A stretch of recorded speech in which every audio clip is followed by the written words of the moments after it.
Se lui voleva ritarare avrebbe avuto la possibilità, e io sono stato uno dei promotori, anzi l'unico promotore che è uscito pubblicamente, a chiedere che Zaia si candidasse alle europee, a fare il testimonial, come ha fatto la Meloni, come ha fatto Tajani per Forza Italia, come ha fatto la Meloni per Fratelli d'Italia, faceva il testimonial della Lega e probabilmente oggi magari ci saremmo seduti al tavolo della trattativa con una percentuale diversa. Chi è causa del suo mal pianga se stesso, sembra dire Giuseppe Paolin. Nel mirino c'è lo Zaia che da tempo, ultima volta soltanto qualche giorno fa ospite di Fabio Fazio, allarga il solco con Matteo Salvini parlando di una Lega che deve ritarare le sue scelte troppo virate a destra.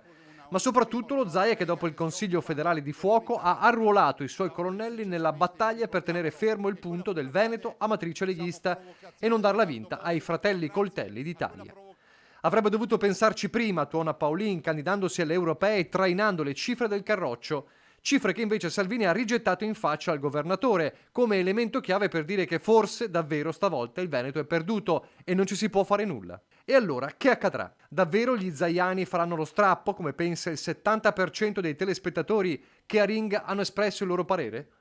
Il coordinatore organizzativo della Lega in Veneto getta acqua sul fuoco, ma al tempo stesso bacchetta gli zaiani, da Conte a Villanova, che si sono espressi in questi giorni. Tutti quelli che hanno dichiarato, Conte, Villanova, sì, Marcato. tutti quelli che hanno detto la linea del Piave, cioè, Villanova. sì, ma non solo Villanova, le dichiarazioni sono tutte più o meno sullo stesso tema.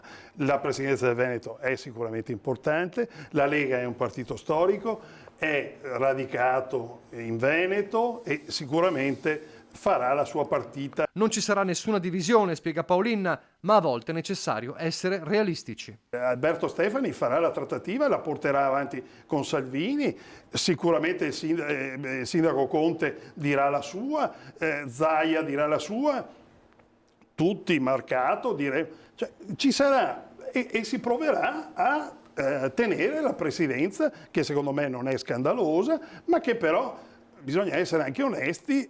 Se Fratelli d'Italia legittima magari la presidenza e si siede al tavolo e dice vorrei la presidenza, ha dei numeri che gli permette di e qui torniamo andare. a quello che avrebbe detto Salvini a Zaia, cioè avete preso pochi voti. Quindi... C'è da dire che noi abbiamo avuto diverse debacle.